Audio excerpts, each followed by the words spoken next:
चलिए सीधे रुक कर लेते हैं भोपाल का, जहां मुख्यमंत्री शिवराज सिंह चौहान पहुंचे हैं और लाल परेड मैदान में गौरक्षा सम्मेलन कार्यक्रम में वो शामिल होने पहुंचे हैं।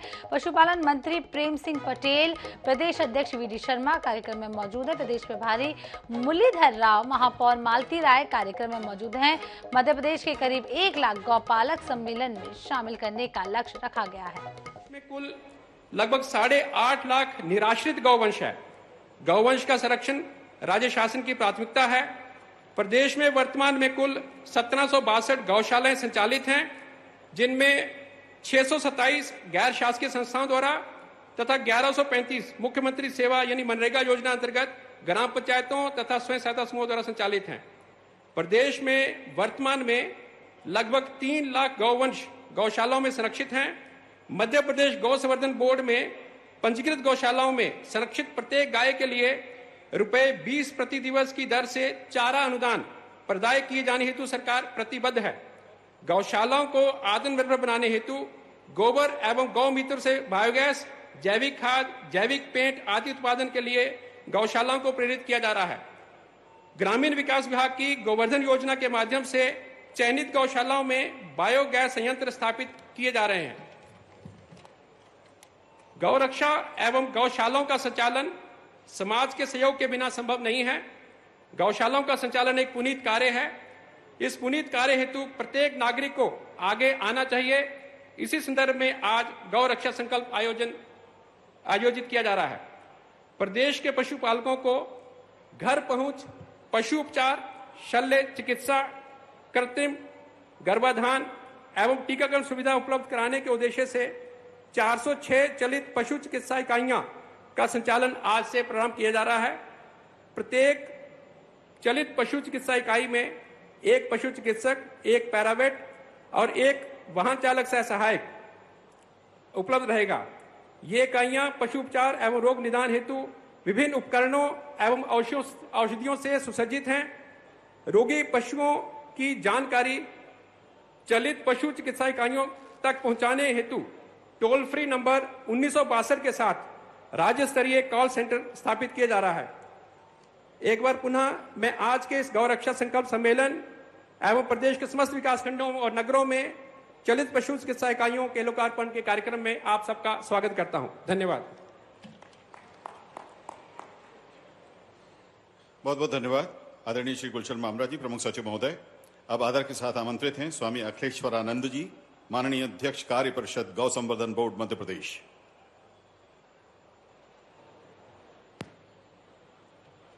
मेरे साथ 2 बार जय जयकार करें। बोलिए भारत माता की, गौ माता की, महाकालेश्वर भगवान की।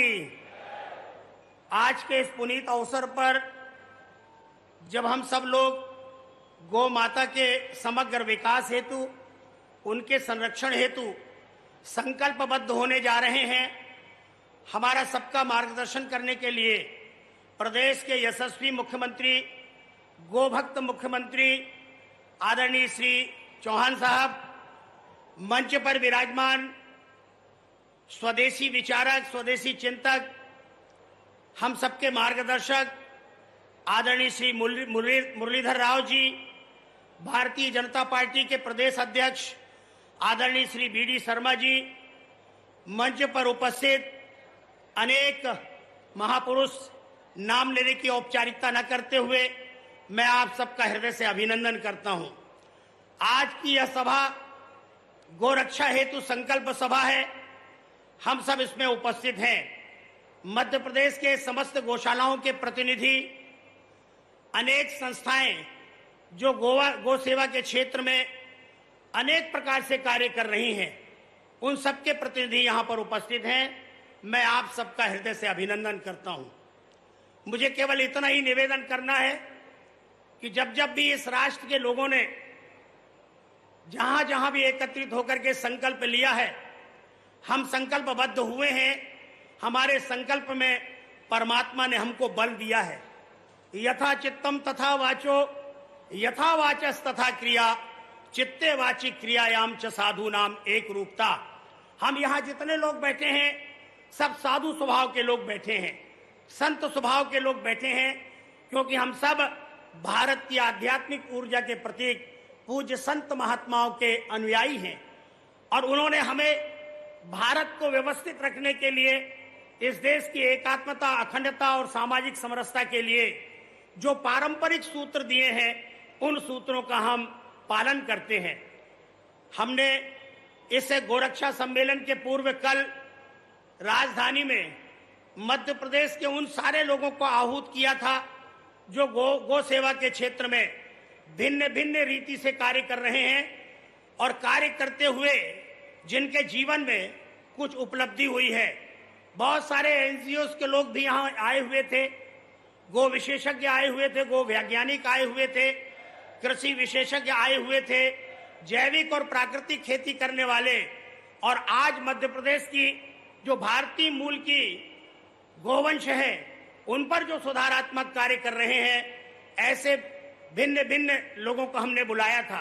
कोई बायो सीएनजी के क्षेत्र में काम कर रहे हैं, मीथेन निकाल रहे हैं और इसके साथ साथ ऊर्जा के क्षेत्र में काम कर रहे हैं। हम सबकी एक वैचारिक संगोष्ठी हुई। उस वैचारिक संगोष्ठी में भिन्न भिन्न प्रकार के सुझाव, भिन्न भिन्न प्रकार के विचार जो हमारे मध्य प्रदेश को गोवंश पर आधारित समृद्धि के शिखर पर ले जाएंगे, मध्य प्रदेश की कृषि उन्नति की दृष्टि से मध्य प्रदेश की कृषि को समुन्नति के शिखर पर ले जाएंगे। हमने वो सारे बिंदु आज विचार के द्वारा जो हमारे सामने मंथन हुआ है उसे हमने लिपिबद्ध किया है। मैं अपने इस उद्बोधन के बाद माननीय मुख्यमंत्री जी को श्री राम रघुवंशी सहित वो जीव जंतु कल्याण बोर्ड भारत के सदस्य हैं, उन्होंने भी अपने एनजीओ प्रकोष्ठ के लोगों को बुलाया था। ऐसे सारे संकल्पबद्ध लोगों से जो हमने निचोड़ा है, जो निकाला है, वो मंथन के रूप में हम माननीय मुख्यमंत्री जी को एक प्रतिवेदन के रूप में सौंपने वाले हैं। हम अपने संवेदनशील मुख्यमंत्री जी से कुछ मांगे भी कर रहे हैं। उन मांगों को भी हमने 5 बिंदुओं में समेटने का प्रयत्न किया है। अविभाजित मध्य प्रदेश में 10 गो सदन हुआ करते थे। मध्य प्रदेश का विभाजन हो जाने के बाद 2 गो सदन छत्तीसगढ़ में चले गए। 8 गो सदनों की भूमि मध्य प्रदेश के जंगल में 6700 एकड़ आज भी है। हम चाहते हैं कि गो सदन भंग कर दिए गए, लेकिन इन्हें हम नए कलेवर में, नए आकार में गोवंश की समस्या के समाधान के रूप में हम गोवंश वन विहार विकसित करें। एक हमारी मांग ये है। हम अपेक्षा करते हैं माननीय मुख्यमंत्री जी अपने उद्बोधन में इसे समेटेंगे और हम सबको आश्वासन देंगे, विश्वास दिलाएंगे। मनरेगा की वित्तीय सहायता से जो ग्राम पंचायतों में गौशालाएं बनकर और संबद्ध बनकर तैयार हैं, चल रही हैं, उनके साथ 5-5 एकड़ जमीन हमने संबद्ध किया है। ये जमीन अतिक्रमण युक्त है। प्रशासनिक अधिकारियों को आपके निर्देश जाएं कि ये भूमि अतिक्रमण मुक्त हो जाए और गौशाला अबाध गति से चलने लग जाए। समस्त पंजीकृत गौशालाओं में बिजली का एक संकट खड़ा होता है, इसलिए मांग की गई है कि समस्त गौशालाओं में बिजली का बिल 1000 रुपए प्रति मास कम कर दिया जाए अथवा 1000 रुपए की अतिरिक्त अनुदान सहायता उन्हें प्रदान की जाए। गौशालाओं द्वारा जो गो उत्पाद तैयार किए जा रहे हैं, जिसमें विशेष रूप से प्रोम, वर्मी कंपोस्ट, जैविक खाद, इसे क्रय करने के लिए हमारे शासकीय विभाग कृषि, वानिकी, उद्यानिकी, नगरीय प्रशासन जैसे विभागों को उन्हें क्रय करने हेतु गौशालाओं से अनिवार्य किया जाए। और एक मांग बड़ी महत्वपूर्ण है, गौशालाओं में बनाए जाने वाले प्राकृतिक पेंट, जो गोनाई आदि हैं, उसका उपयोग हम ग्रामीण क्षेत्र के शासकीय भवनों की पुताई और सफाई के लिए करें, ऐसा अनिवार्य कर दिया जाए। ये सबकी जनभावना है, जनाकांक्षा है, अपेक्षा है। मैं माननीय मुख्यमंत्री जी को अपने इस उद्बोधन के साथ साथ और प्रतिवेदन भी मैं श्री राम रघुवंशी जी के साथ उन्हें सौंपने जा रहा हूं। बहुत बहुत धन्यवाद। बहुत बहुत धन्यवाद। स्वामी अखिलेश्वरानंद जी, माननीय अध्यक्ष कार्य परिषद गौ संवर्धन बोर्ड मध्य प्रदेश। बहुत आदर के साथ आमंत्रित हैं माननीय सांसद महोदय खजुराहो संसदीय क्षेत्र माननीय श्री विष्णुदत्त शर्मा जी।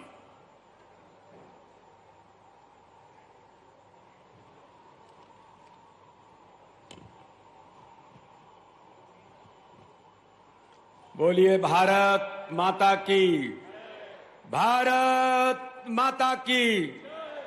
आज हमारे मध्य प्रदेश सरकार के द्वारा आयोजित गौरक्षा सम्मेलन, गौरक्षा के संकल्प के इस सम्मेलन में हमारे बीच उपस्थित मध्य प्रदेश के हमारे लोकप्रिय यशस्वी, जो हमेशा केवल गौ संवर्धन के बारे में चिंतन और मंथन नहीं करते, जिन्होंने इस मध्य प्रदेश के अंदर गौ सेवा के क्षेत्र में भी महत्वपूर्ण भूमिका निभाने का काम किया है, ऐसे हमारे लोकप्रिय मुख्यमंत्री आदरणीय शिवराज सिंह चौहान जी,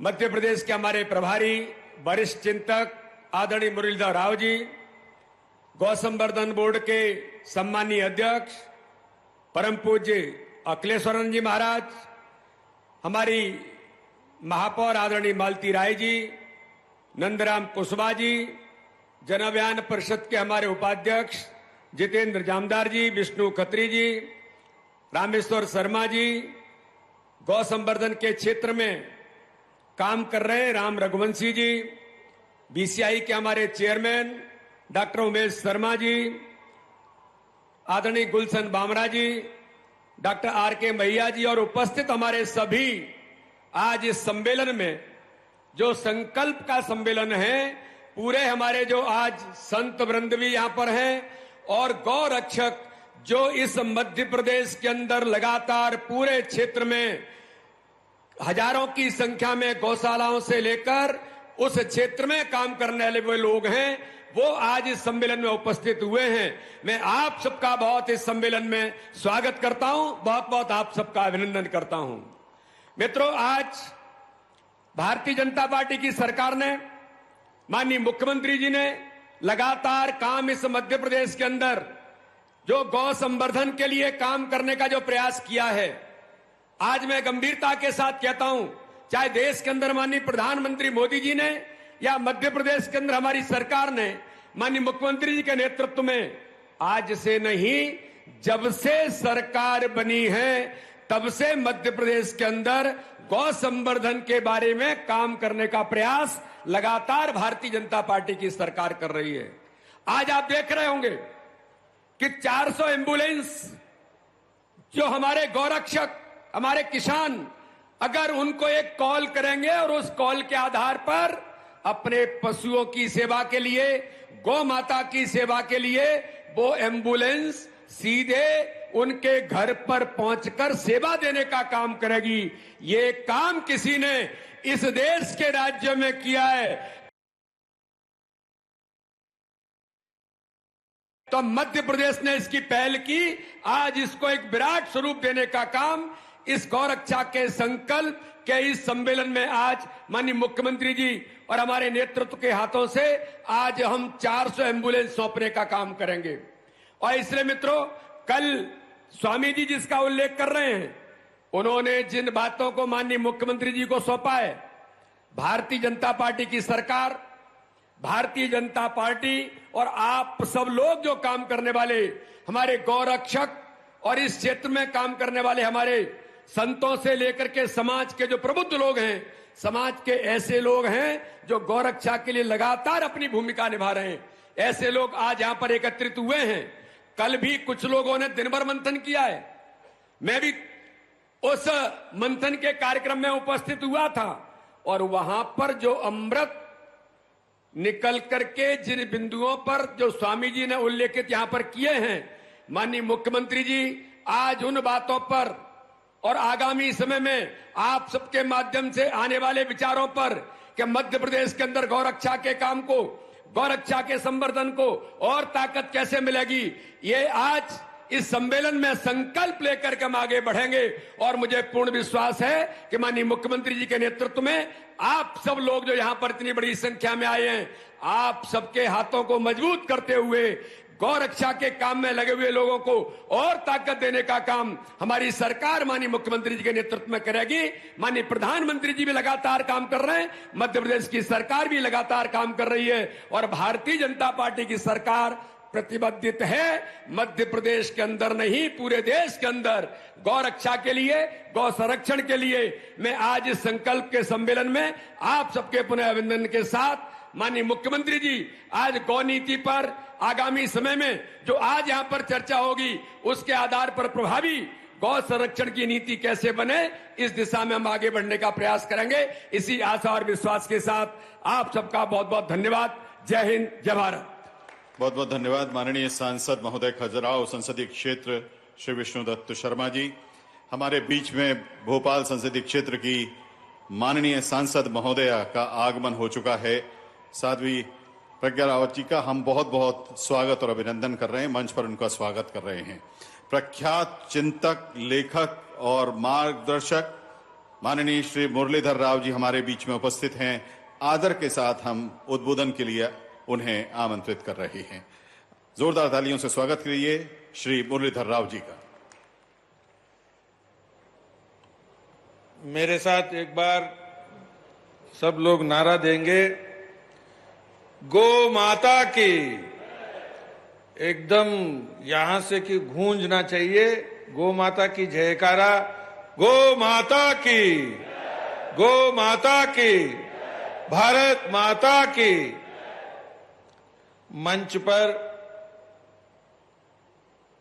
हमारे मध्य प्रदेश के बहुत वरिष्ठ और लोकप्रिय और देश में वर्तमान में लंबे समय से जनादेश प्राप्त करने वाले माननीय मुख्यमंत्री आदरणीय श्री शिवराज सिंह चौहान जी, मंचस्थ हमारे पूज्य स्वामी जी अखिलेश आनंदवर जी, भारतीय जनता पार्टी के प्रदेश अध्यक्ष लोकप्रिय सांसद मान्यवर श्री विष्णुदत्त शर्मा जी और मंच पर उपस्थित भोपाल के मेयर श्रीमती मालती राय जी,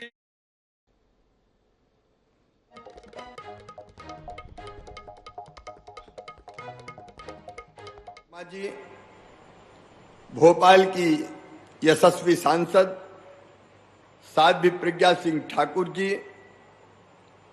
भोपाल की मेयर श्रीमती मालती राय जी, भोपाल के वरिष्ठ नेता पूर्व प्रोटेम स्पीकर विधायक आदरणीय रामेश्वर शर्मा जी, नंदराम कुशवाहा जी, राम रघुवंशी जी, विष्णु खत्री जी हमारे बैरसिया के लोकप्रिय विधायक, हमारे डॉक्टर जितेंद्र जामदार जी, गुलशन बामरा जी, नीचे विराजमान हमारे सभी गोसेवक, गोभक्त, प्रिय बहनों और भाइयों, दोनों हाथ जोड़कर और शीश झुका के आप सबको प्रणाम करता हूं, आप सबको नमस्कार करता हूं।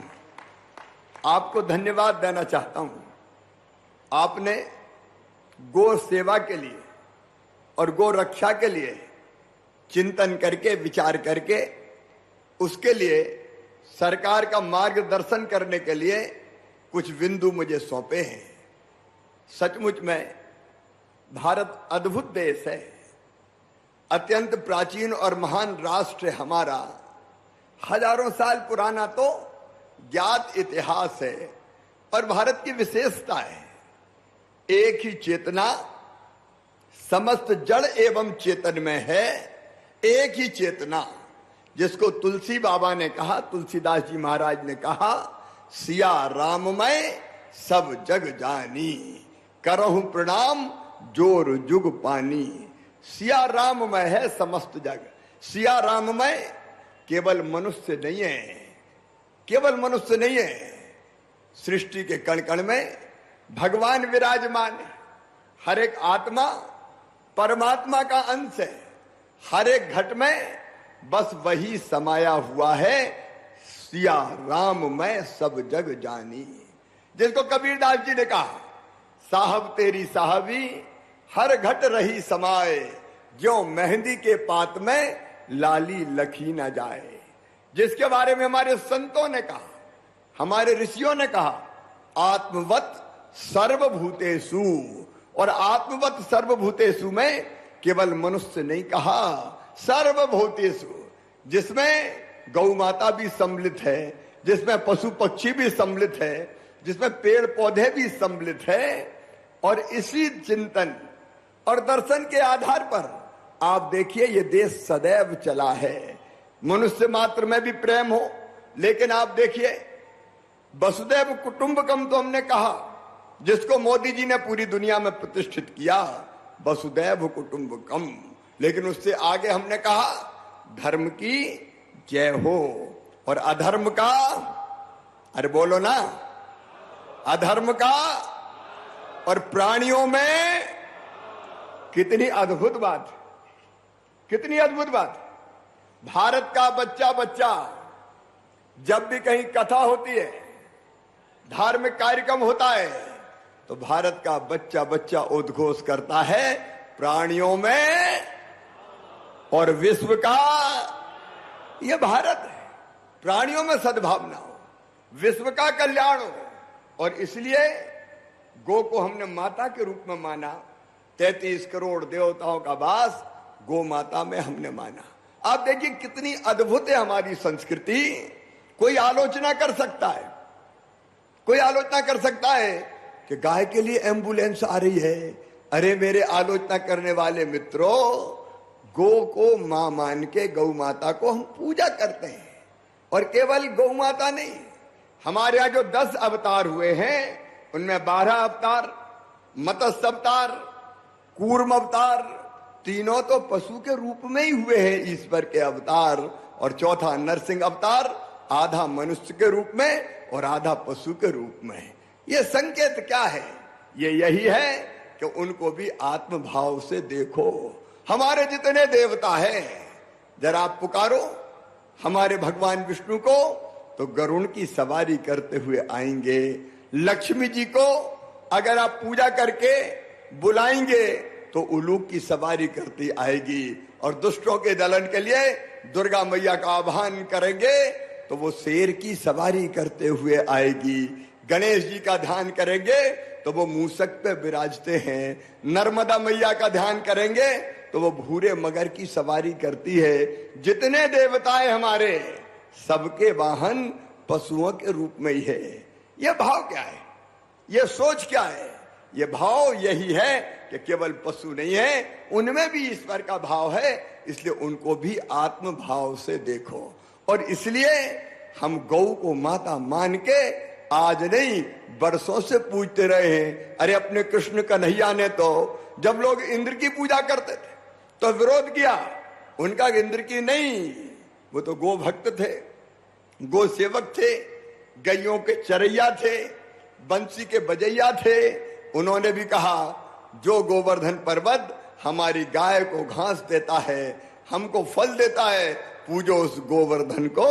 गोवर्धन की पूजा करके कन्हैया ने प्रकृति की पूजा का संदेश हमें दिया है। ऐसी उदार है भारतीय संस्कृति। और गाय हमारी माता है, ये बचपन से हमारे संस्कार है। और जब मैं भी यहां बोल रहा हूं तो कहने के लिए नहीं बोल रहा हूं। रोज सवेरे पूजा करने के बाद सबसे पहला काम अगर मैं भी करता हूं तो हमारी 2 बच्चियां हैं। एक का नाम है अष्टमी। अष्टमी इसलिए कि दुर्गा अष्टमी के दिन उसका जन्म हुआ था। और दूसरी का जन्म हुआ धनतेरस के दिन, उसका नाम है धनवंतरी। तो रोज मैं अष्टमी को और धनवंतरी को पहले रोटी खिलाता हूं, उसके बाद खुद नाश्ता करता हूं। ये जीवन में हमने उतारा।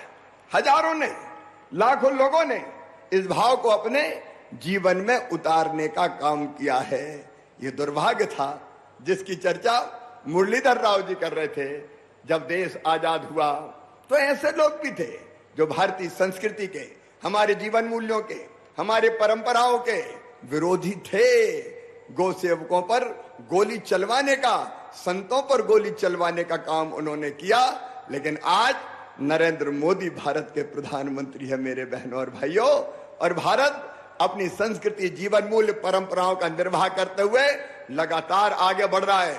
और आज सब गौ भक्तों से मैं कहना चाहता हूं, नोट कर लेना, नोट कर लेना जो स्वामी विवेकानंद जी ने कहा था। स्वामी विवेकानंद जी ने कहा था, सुदीर्घ रजनी समाप्त हुए जान पड़ती है, महानिशा का अंत निकट है। जो अंधे हैं वो देख नहीं सकते, जो बहरे हैं वो सुन नहीं सकते, लेकिन मैं स्पष्ट रूप से देख रहा हूं कि भारत माता एक बार फिर से अंगड़ाई लेके खड़ी हो रही है और विश्व गुरु के पद पर अधिष्ठित हो रही है। ये स्वामी विवेकानंद जी ने कहा था और आज नरेंद्र मोदी जी के नेतृत्व में मेरा विश्वास है कि भौतिकता की अग्नि में दग्ध विश्व मानवता को शाश्वत शांति का दिग्दर्शन हमारा देश भारत कराएगा विश्व गुरु के रूप में। और उसका एक प्रमुख अंग है प्राणियों में सद्भावना हो। और इसलिए मेरे प्रिय बहनों और भाइयों, आज ये 400 एम्बुलेंस यहां खड़ी है, 400 एम्बुलेंस। इन एम्बुलेंस में सब सुविधाएं हैं। एक पशु चिकित्सक होगा, पैराबेट होगा, सहायक सह चालक होगा, कॉल सेंटर का टोल फ्री नंबर 1962, आप नोट भी कर लें, 1962 ये नंबर है गो एम्बुलेंस की सेवा के लिए। अभी तक एम्बुलेंस नंबर 108 हुआ करती थी। इंसान अगर बीमार होता था तो फोन किया जाता था और एम्बुलेंस दरवाजे पे पहुंच जाती है। 108 नंबर मुझे अच्छी तरह याद है। मुरलीधर जी, अध्यक्ष जी भी बैठे। हमने पिछले चुनाव में जनता को, जब हमने संकल्प पत्र जारी किया था, तब ये कहा था कि हम गो माता के लिए भी एम्बुलेंस सेवा प्रारंभ करेंगे। आज वो दिन आ गया है बहनों और भाइयों, आज वो दिन आ गया है जब एम्बुलेंस केवल इंसान के लिए नहीं होगी, गो माता के लिए भी होगी और अन्य पशुओं का भी इलाज करना होगा। तो आप 1962 नंबर घुमाएंगे, ये एम्बुलेंस वहां पहुंचेगी जहां बीमार गौ माता है। क्योंकि मैं जानता हूं गांव में गाय बीमार हो जाए, पशु बीमार हो जाए तो इतनी दूर अस्पताल में कैसे पहुंचे, ये बड़ा संकट था। गाड़ी में लाद के ले जाना एक बड़ी समस्या थी। इसलिए अस्पताल नहीं ले जाएंगी, अस्पताल खुद जहां गौ माता बीमार होगी वहां चलता फिरता अस्पताल पहुंच जाएगा। ये अद्भुत पहल है सचमुच में, जिसका आज हम प्रारंभ कर रहे हैं। और आज ये 400 एम्बुलेंस एक साथ हर एक ब्लॉक के लिए, एक ब्लॉक में एक एम्बुलेंस रहेगी। अगर गौशाला से फोन होगा तो एम्बुलेंस पहुंच जाएगी। अगर गांव में किसी किसान के घर से या गोपालक के घर से भी फोन होगा तो तत्काल एम्बुलेंस वहां पहुंच जाएगी और इलाज करने का काम करेगी। इस अद्भुत पहल के लिए मैं प्रधानमंत्री जी का भी हृदय से आभार व्यक्त करता हूं। केंद्र सरकार और राज्य सरकार दोनों मिलकर इसको चलाएंगे। लेकिन इस अवसर पर मैं एक निवेदन भी करना चाहता हूं। जो काम किए जा रहे हैं उसके बारे में गुलशन बावरा जी ने विस्तार से आपको बताने का प्रयास किया है, काम किया है। देखिए, गाय अगर बचाना है तो समाज का सहयोग आवश्यक है। एक दुर्भाग्य था कि जब तक बैलों से खेती होती थी, बैलों को हम संभाल के रखते थे, उनके लिए जमीनें हमने पड़ती छोड़ी थी, उनके लिए घास होता था। लेकिन धीरे धीरे सारी पड़त भूमि समाप्त हो गई, उनकी जगह खेत बन गए, ट्रैक्टर आ गए, मैकेनाइजेशन हो गया। तो बैल का क्या करेंगे? और कई जगह बैल का जब कोई काम ही नहीं है तो मारो लठ और छोड़ दो सड़क पे, जहां जाना हो जाए। मेरे बहनों और भाइयों, ये दृष्टिकोण बदलने का हमको काम करना पड़ेगा। केवल सरकार नहीं, सरकार के साथ समाज को भी जुटना पड़ेगा। और मैं प्रणाम करता हूं आप सबको दोनों हाथ जोड़कर। ये वो ही लोग हैं समाज के जो गो सेवा के लिए जुटे हैं, जो गो सेवा के लिए आए हैं। क्योंकि हम सबके बिना काम नहीं चलेगा, एक हमको व्यवहारिक बनना पड़ेगा। आप जानते हैं मध्य प्रदेश में हमने गोवंश के वध पर प्रतिबंध लगाने का काम मध्य प्रदेश की धरती पर हमने किया है। हमने ये भी तय किया है कि अगर कोई गो हत्या का पाप करेगा तो सीधे उसको 7 साल की सजा दी जाएगी। ये प्रदेश भारतीय जनता पार्टी की सरकार ने कानून बना दिया है। गोवंश पर पूर्ण प्रतिबंध और परिवहन के मामले में भी दोष सिद्ध होने पर कारावास, लेकिन हम एक चीज और आज तय करेंगे कि गो का अवैध परिवहन होता है, अवैध परिवहन होता है तो वो वाहन से होता है। इसलिए हम एक नया कानून और बनाएंगे कि अवैध परिवहन करते हुए, देखो दो परिवहन होते हैं, एक अगर कोई ईमानदारी से गाय खरीद के लाया और वो दूसरे स्थान पे ले जाना चाहता है, तो मध्य प्रदेश सरकार की भी योजना अभी हमने बनाई, जो किसान प्राकृतिक खेती करेगा तो उसके लिए गाय जरूरी है, और गाय जरूरी है तो क्योंकि गोमूत्र चाहिए, गोबर चाहिए, उसी से घनामृत बनना है, उसी से जीवामृत बनना है। लेकिन गाय को पालने के लिए ऐसे किसान जो प्राकृतिक खेती करते हैं उनको 900 रुपया प्रति माह दिए जाएंगे गाय के पालन के लिए, ताकि वो गाय रख सके और गाय का पालन कर सके। ये काम अभी ऐसे 22,000 किसानों को इसी महीने में हम 900 रुपया की किस्त जारी कर रहे हैं, प्रति माह 900 रुपया हम देंगे ताकि गौ सेवा के काम में लगे। दूसरे हमको करना पड़ेगा, एक मैं अवैध परिवहन की बात कर रहा था, तो एक तो वैध परिवहन होता है कि अब हमने योजना बनाई कि जो हमारे आदिवासी भाई बहन भी आदिवासी क्षेत्रों में अगर गाय खरीदेंगे और गो पालन का काम करेंगे तो 2 गाय देंगे और 90% सब्सिडी उनको देंगे, 90% पैसा सरकार देगी, 10% केवल उनसे लेंगे, बाकी जो है उनसे 75% सरकार देगी कुछ क्षेत्रों में गोपालन के लिए और 25% उनसे लेंगे। तो एक तो वैध परिवहन होता है गाय का, बैल का, भैंस का, गोवंश का, जिसमें भैंस शामिल नहीं है, लेकिन मैं कह रहा हूं कि वैध परिवहन भी होता है। लेकिन अगर कोई अवैध परिवहन करेगा गो माता को काटने ले जाने की दृष्टि से, तो उसका परीक्षण करके वैध परिवहन जारी रहेगा, क्योंकि एक जगह से दूसरी जगह गो माता को या गोवंश को ले जाना पड़ता है। लेकिन अवैध परिवहन कोई करेगा तो अब उसका वाहन राजसात कर लिया जाएगा। ये कानून हम बना रहे हैं, क्योंकि बिना वाहन राजसात के लोग मानते नहीं हैं। छोटा मोटा जुर्माना करके छोड़ दिया तो ये कुप्रवृत्ति बनी रहती है। तो सरकार की तरफ से गौशालाओं के संचालन के लिए, बाकी व्यवस्थाओं के लिए संपूर्ण प्रयास किए जाएंगे।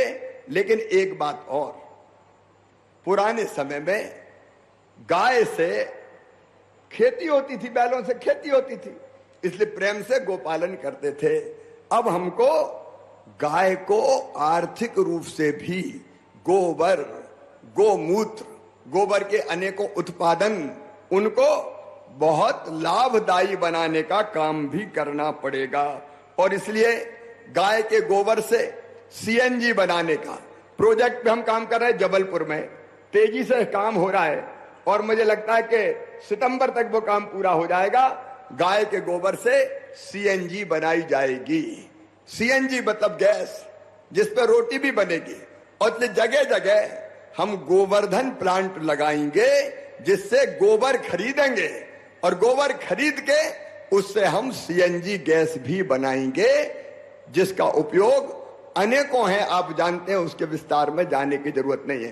तो अभी जबलपुर में काम चल रहा है, इंदौर में गोवर्धन प्लांट बना है, जगह जगह अब ऐसे प्लांट हम बढ़ाने का काम करेंगे। आगर में, सालरिया में आप जानते हैं 5000 की संख्या का गो अभयारण्य बनाया है, हमने तय किया है। मैं गो सेवकों से भी कहना चाहता हूं, ये सरकारी तंत्र गो सेवा का, गाय की गौशाला को चलाने का काम बहुत बेहतर ढंग से नहीं कर सकता, और इसलिए जरूरी है कि समाज से भी आगे आए।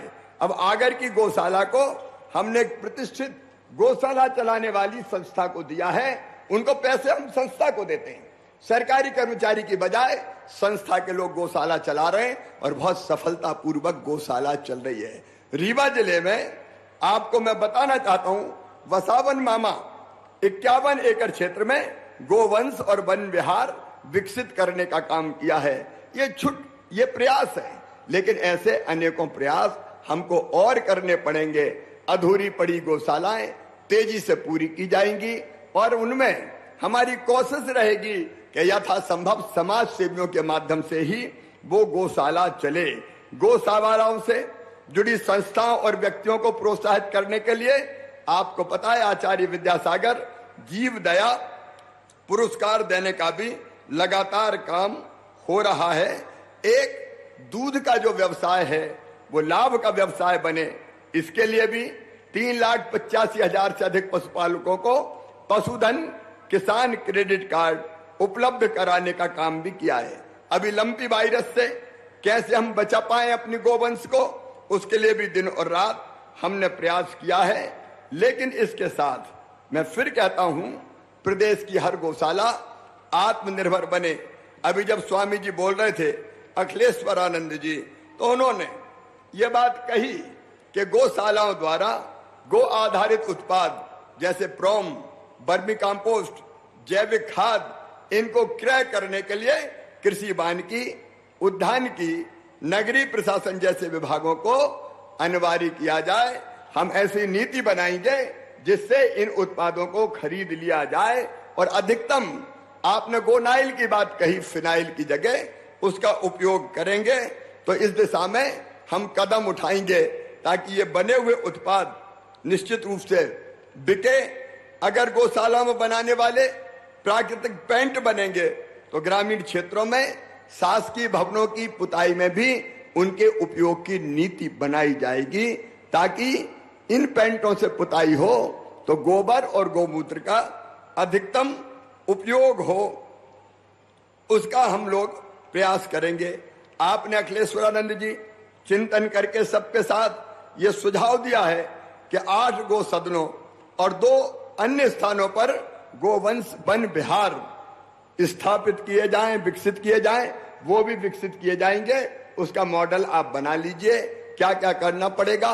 और संचालक गो सेवक संस्था ही कोई संचालन उनका करे, उस पर हम काम करेंगे। आपने पंजीकृत गौशालाओं में बिजली के बिल की बात कही है, तो मैं इसका परीक्षण करके बिजली के बिल की दिक्कत गौशालाओं को ना आए उसकी नीति बना दूंगा, ताकि गौशालाओं में बिजली की परेशानी ना हो और गौ माता की हम ठीक ढंग से सेवा कर सकें। एक बात और, गौ को चारे की बात और भूसे की बात आती है, हम किसानों को भी प्रोत्साहित करने की कोशिश करते हैं। मैं किसान भाइयों से विनम्र अपील करना चाहता हूं, पराली मत जलाओ, नरवाई मत जलाओ।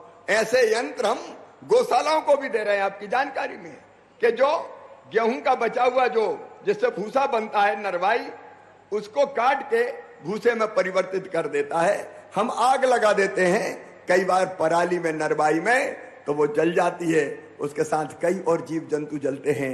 ये नहीं होना चाहिए, इससे भूसा बनना चाहिए ताकि गौ माता को भूसे की व्यवस्था हो सके। और मैं सभी गौ सेवकों को, स्वामी जी आपको भी ये निवेदन करता हूं कि गौशाला को एक तो हम लाभकारी बनाने का मॉडल बनाएं, दूसरे कम से कम कितने भूसे की और दाने की जरूरत है, उसके लिए न्यूनतम राशि क्या हो सकती है, उसका पुनर्निर्धारण कर दिया जाएगा। और वो राशि भी हम बढ़ाने का काम करेंगे ताकि गौशालाओं में गाय को पर्याप्त मात्रा में भूसे की व्यवस्था की जा सके। अभी आपके ध्यान में 190 करोड़ रुपए की व्यवस्था बजट से हमने गौशालाओं के भूसे के लिए की है। लेकिन स्वामी जी और गौ सेवकों से मैं कहना चाहता हूं, आप चिंता मत कीजिए, 190 करोड़ लगे, 280 करोड़ लगे, 400 करोड़ रुपया लगे, उसकी व्यवस्था हम करेंगे, लेकिन गौशाला में गाय को भूखा नहीं रहने देंगे। ये दोनों तरह के प्रयास, एक गौशालाओं में पर्याप्त व्यवस्था, लेकिन दूसरा गौशालाओं को आर्थिक रूप से और घर में भी गाय पालने को आर्थिक रूप से लाभकारी बनाने का काम, ये अगर हमने कर दिया तो अपने आप गाय की रक्षा हो जाएगी। और इसलिए पिछली बैठक में मैंने निर्देश दिए थे, बहुत जल्दी मैं आपके सामने उस बात को भी तय करके उसका ऐलान या घोषणा करूंगा कि हम गाय का गोबर खरीदने की व्यवस्था करेंगे। किसान घर में भी अगर गाय रखेगा तो गाय का गोबर खरीद के हम उसको आर्थिक रूप से किसान को भी या गोपालक को भी व्यक्तिगत रूप से गाय करने वाले की जो आय है उसको भी बढ़ाने का काम करेंगे। देखो, सभी प्रयास हमको करने पड़ेंगे, एक प्रयास से काम नहीं चलेगा। एक तरफ गौसदन चलाना, वन विहार बनाना, गौशालाओं को ठीक ढंग से चलाना, दूसरी तरफ प्राकृतिक खेती को प्रोत्साहन, किसान को राशि देना जो प्राकृतिक खेती करे, और तीसरे गाय और गोमूत्र से बने उत्पादों को लाभकारी बनाने का काम करना, क्योंकि लाभकारी होगा तो लोग प्यार से गौ माता को, गोवंश को रखेंगे, और नहीं तो कुछ लोग स्वार्थ के कारण, और कई बार जायज भी होता है बोझ के कारण कि कहां से खिलाऊं गाय को, तो मारो लट और छोड़ छाड़ दो, इसलिए भी ये प्रवृत्ति पनपती है। इसलिए गौ सेवक मेरे बहनों और भाइयों, आइए हम सब मिलकर संकल्प लें, हम सब मिलकर संकल्प लें कि गाय की सेवा का जो भाव हमारी सनातन संस्कृति का परमानेंट भाव है, इस भाव को हम कैसे और आगे बढ़ा सकें। एक बात और आई, ग्राम पंचायतों में जो गो सेवा, जो गौशालाएं छोटी छोटी, मैं ये भी सोच रहा हूं कि हर ग्राम पंचायत के बजाय हम कुछ बड़ी गौशालाएं विकसित करें।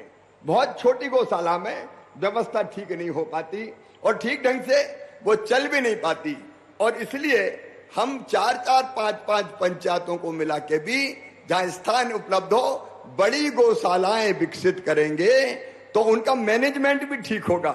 हर गांव में मैनेजमेंट करने वाली टीम नहीं है, इसलिए गौशाला हमारी सफल नहीं होती, फेल हो जाती है।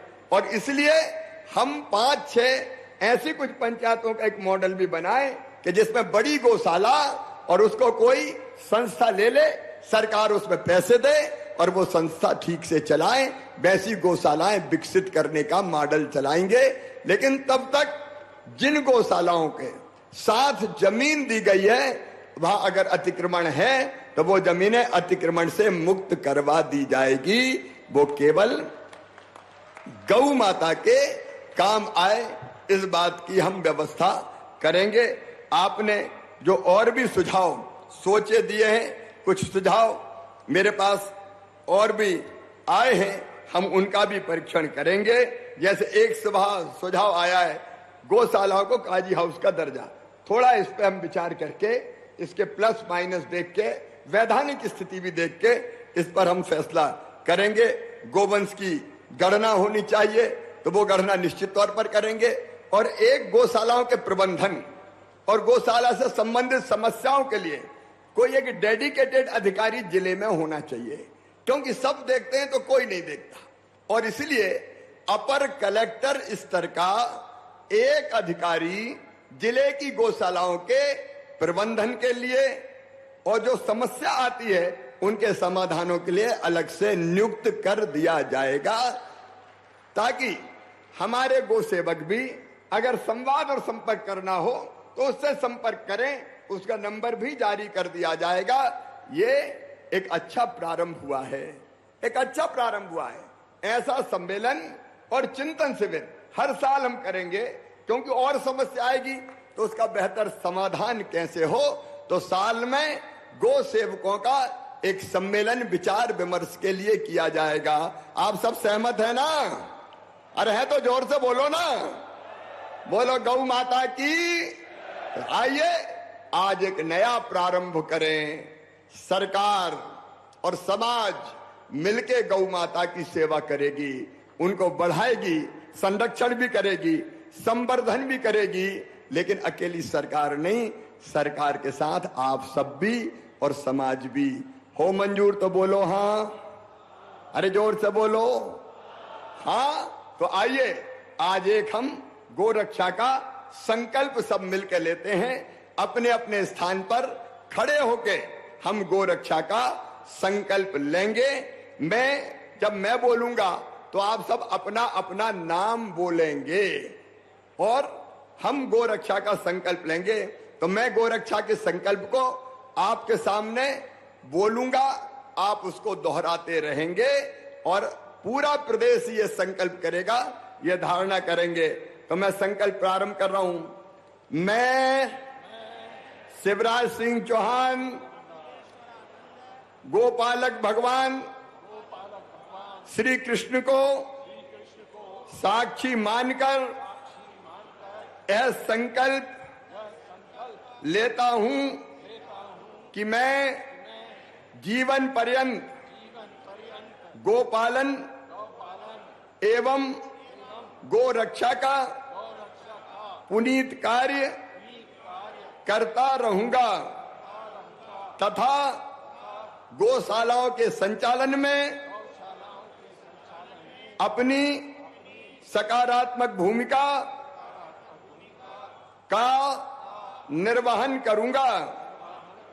मैं गो संरक्षण हेतु प्रतिदिन भोजन करने के पूर्व गो माता का स्मरण करते हुए गोग्रास अथवा उसके समतुल्य राशि निकालकर गो सेवा हेतु देने का संकल्प लेता हूं तथा इस पुनीत कार्य के लिए मैं अपने परिवार के सदस्यों व इष्ट मित्रों के साथ समाज को भी प्रेरित करूंगा। बोलिए गौ माता की, भारत माता की, धर्म की, अधर्म का, प्राणियों में और विश्व का, नर्मदा मैया की, गंगा मैया की, हर हर महादेव। बहुत बहुत धन्यवाद। बहुत बहुत धन्यवाद माननीय मुख्यमंत्री जी। अब आपसे विनम्र आग्रह है कि आप हरी झंडी दिखाकर 406 चलित पशु इकाइयों को रवाना करें। माननीय मुख्यमंत्री जी, अब आदरणीय भाई बहनों, आपके बाएं हाथ की तरफ बने मंच की ओर अग्रसर हो रहे हैं और सामने मैदान में खड़ी हैं 406 चलित पशु चिकित्सा इकाइयां। माननीय मुख्यमंत्री जी अब हरी झंडी दिखाकर इन इकाइयों को रवाना कर रहे हैं। ये भारत सरकार और मध्य प्रदेश शासन की संयुक्त योजना के तहत 406 मोबाइल वेटनरी एम्बुलेंस रवाना की जा रही हैं। एम्बुलेंस में पशु उपचार, शल्य चिकित्सा, कृत्रिम गर्भाधान, रोग परीक्षण हेतु समस्त आवश्यक उपकरण लगाए गए हैं। प्रदेश के पशुपालकों को पशु उपचार हेतु उनके द्वार पर ही चिकित्सा सुविधा उपलब्ध कराने के लिए ये चलित पशु चिकित्सा इकाइयां रवाना की जा रही हैं। इन इकाइयों में एक पशु चिकित्सक, एक पैरावेट और एक सहायक तथा सह चालक उपलब्ध रहेगा, जो पशुपालक के घर पहुंचकर पशुओं के उपचार और शल्य चिकित्सा की सुविधाएं उपलब्ध कराएंगे। सभी एम्बुलेंस राज्य स्तरीय कॉल सेंटर से जुड़ी रहेंगी। कॉल सेंटर के टोल फ्री नंबर 1962 यानी 1962 पर पशुपालक द्वारा कॉल किया जाएगा, जिसके उपरांत कॉल सेंटर द्वारा उपरोक्त पशुपालक के घर पर एम्बुलेंस को पहुंचाने के लिए सूचना दे दी जाएगी और ये एम्बुलेंस पहुंच जाएगी। सभी एम्बुलेंसों की मॉनिटरिंग जीपीएस द्वारा की जाएगी। अमले की उपस्थिति सुनिश्चित करने के लिए सार्थक ऐप में ऑनलाइन उपस्थिति दर्ज की जाएगी। माननीय मुख्यमंत्री जी हरी झंडी दिखाकर रवाना कर रहे हैं पूरे प्रदेश में जाने वाली 406 चलित पशु चिकित्सा इकाइयों को। सम्माननीय मंच और उस पर बैठे सभी महानुभाव भी इन पुनीत कार्य में हरी झंडी दिखाकर अपना अपना सहयोग दे रहे हैं।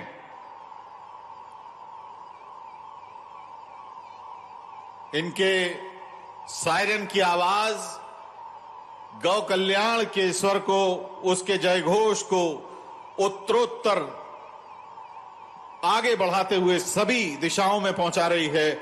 मध्य प्रदेश सरकार के उस संकल्प को कि जितना भी अब पालतू पशुवंश प्रदेश में है, उसमें यदि कोई बीमारी या स्वास्थ्य संबंधी परेशानी होगी तो ये मोबाइल एम्बुलेंस यानी चलित पशु चिकित्सा इकाइयां घर में पहुंचकर, पशुपालन के स्थान पर पहुंचकर पशुपालन के लिए जो भी सुविधा दी जा सकती है, स्वास्थ्य वर्धन के लिए पशुओं के जो भी मदद दी जा सकती है, वो देंगी।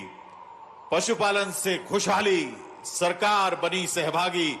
माननीय मुख्यमंत्री शुभकामनाओं के साथ इन एम्बुलेंसेस और इनमें बैठे डॉक्टर्स और स्टाफ को भोपाल से प्रदेश के कोने कोने में रवाना कर रहे हैं। मध्य प्रदेश सरकार की पशुपालन को आगे बढ़ाने के लिए पशुओं के स्वास्थ्य से जुड़ी मूल समस्या पर बारीकी से योजना बनाने के बाद इस योजना के क्रियान्वयन की अनूठी घड़ी है और अब 406 चलित पशु चिकित्सा इकाइयां एक एक करके भोपाल के लाल परेड ग्राउंड से रवाना हो रही हैं और माननीय मुख्यमंत्री जी हरी झंडी दिखाकर उन्हें यहां से रवाना कर रहे हैं।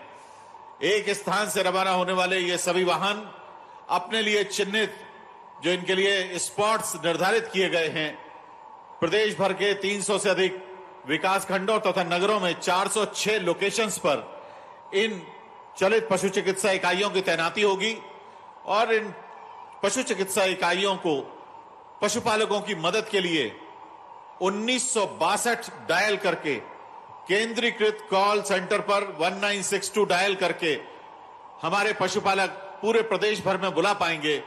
और जो पशुओं के स्वास्थ्य से जुड़ी सबसे महत्वपूर्ण बात है कि अगर इंसान की तबीयत खराब होती है, आदमी अगर बीमार होता है तो वो बोल लेता है अपनी तकलीफ, जानवर बोल भी नहीं पाता और अपने काया, स्थूल काया और बड़े आकार की वजह से उसे यहां से वहां ले जाना बहुत ही मुश्किल है।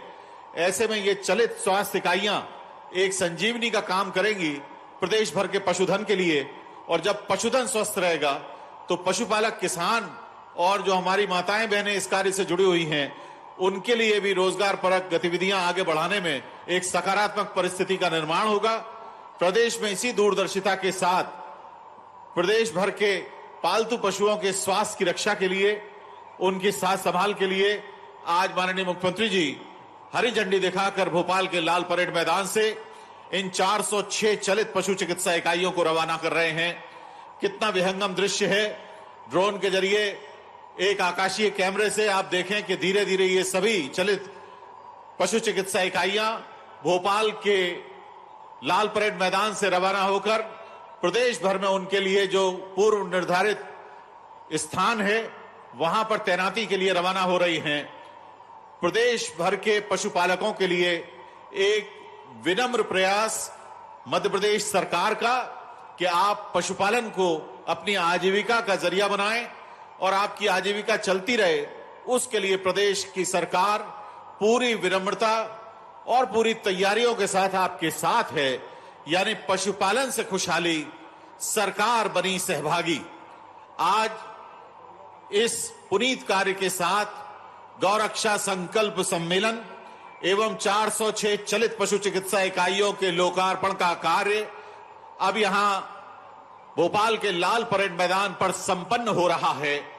माननीय मुख्यमंत्री जी के साथ मंच पर उपस्थित प्रख्यात चिंतक, लेखक, मार्गदर्शक, विचारक श्री मुरलीधर राव जी, माननीय सांसद खजुराहो संसदीय क्षेत्र श्री वी डी शर्मा जी, माननीय सांसद महोदया भोपाल संसदीय क्षेत्र साध्वी प्रज्ञा ठाकुर जी, माननीय विधायक गण द्वय श्री रामेश्वर शर्मा जी, श्री विष्णु खत्री जी, माननीय महापौर नगर निगम भोपाल श्रीमती मालती राय जी, माननीय उपाध्यक्ष मध्य प्रदेश गौ संवर्धन बोर्ड स्वामी श्री अखिलेश्वरानंद गिरि जी, माननीय उपाध्यक्ष मध्य प्रदेश पशुपालन एवं कुक्कुट विकास निगम माननीय श्री नंदराम कुशवाहा जी, सदस्य जीव जंतु कल्याण बोर्ड भारत सरकार माननीय श्री राम रघुवंशी जी, माननीय उपाध्यक्ष महोदय जन अभियान परिषद श्री जितेंद्र जानदार जी, सभी अपने करकमलों से हरी झंडी दिखाकर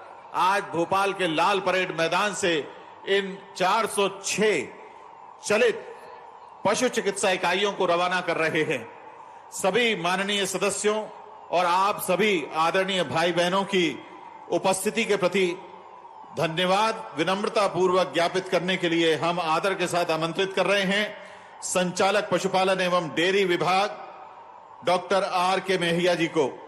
डॉक्टर आर के मेहिया, संचालक पशुपालन एवं डेयरी विभाग, अब माननीय मुख्यमंत्री जी तथा माननीय मंच एवं आप सभी के प्रति धन्यवाद ज्ञापित करेंगे।